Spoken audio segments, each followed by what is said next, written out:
All right, everybody, we are back with more Maximum Carnage. This is going to be all behind the scenes for other shots I'm going to do. And this first one is actually going to be part of a paneled shot.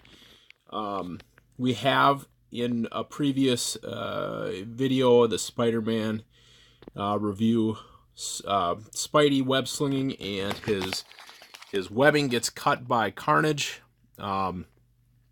And I was kind of looking at that picture, and I thought, God, wouldn't it be cool to continue on that story? What happens? He cuts his webbing. He just crashes and falls down or something. And I kind of needed something to introduce Carnage into, meeting Spider-Man for the first time in this storyline, and that was it. But like, if he's just cutting the wire or cutting the webbing and then taking off, like, it wouldn't make much sense. So I kind of want to have some narrative to this, even though some of this does not, how do you want to say it? It's not real. It's not true to the comic, but it's kind of got the same idea in it or whatever. So, yeah, so this is the first shot. This is him tumbling. I used 3 different Spideys, the closest I could match to the Spider-Man figures that I got. That came with that wave, and it's kind of like an in motion. He crashes on top, that iron bar falls down, and then eventually lands in this wheelbarrow. And then, so this is gonna be another panel, and then along with a web slinging one, and then we're gonna have a third panel where this is how I'm gonna bring Cloak and Dagger into it. The third panel is gonna be them seeing Spidey, and we're gonna move on to that shot real quick here. So here we have the next shot. Spider-Man is on the ground. He's got the sand all over him, and then Shriek is coming in, Carnage, and then Doppelganger is still hidden there. Actually, after the last record, I took another picture of that other shot with Doppelganger kind of hiding underneath the iron. So we're going to bring him in. We're going to introduce him to the story, and he's still kind of off in the shadows. And then, of course, we got Cloak and Dagger here, kind of a little dark in their own, can barely see them because they just happen to be catching this. And I think when I put this on Instagram, I'm going to do the 2 shots that I used of these in their review of them taking out some criminals.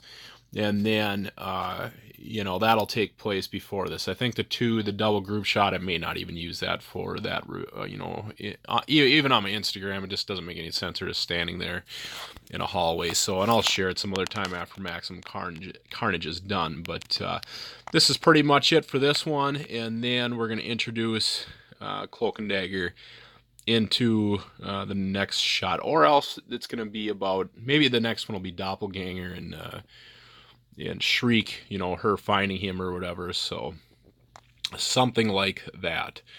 Anyways, we'll do the next shot. So here's our next shot. Shriek gets introduced to Doppelganger, and Carnage is going to go after Spider-Man. So then, the next one we'll bring in, Cloak and Dagger. So here we have our Cloak and Dagger shot to the rescue. She's taking on Carnage. We got Cloak back there confronting Shriek. That's probably going to be the next shot.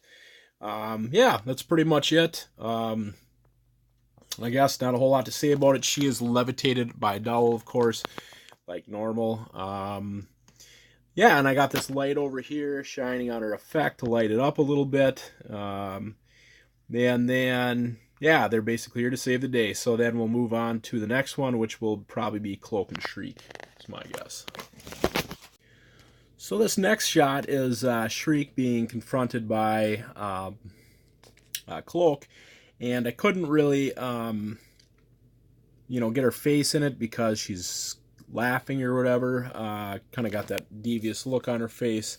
So she's kind of crouched down here. Cloak is standing over her, floating over her with his cloak out. I used some tag board and cut this out. Just a fake cloak. Let's see if I can turn the lights up here a little bit. Yeah, so that's, tag board.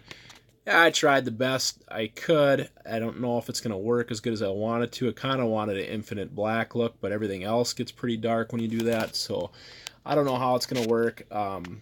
But yeah, this is kind of an experimental idea, so we'll see what happens. But the next shot, yeah, I think this is it for Cloak and Dagger rescuing Spider-Man. And then we'll do one more shot in this setting with this. So on to the next shot.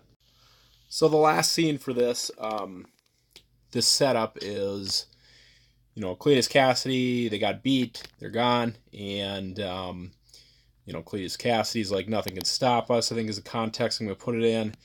Who we got Spider-Man on the ropes, and then he doesn't know that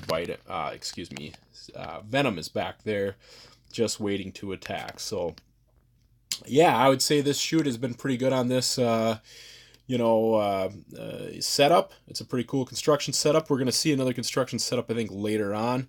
But this will do good for now. We got Doppelganger in the picture, and now Venom coming through. And I don't think we're actually going to see him battle them. We're going to see him probably next in another. He's probably going to be in the next shot, I think. Yeah, that's what we'll end up doing. And that scene we're gonna do is based on an actual comic book panel. So let's go to that. So we're back with the next shot.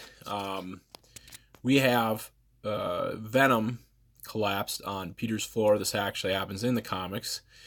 Mary Jane is there, and Spider-Man, is at home with his mask off.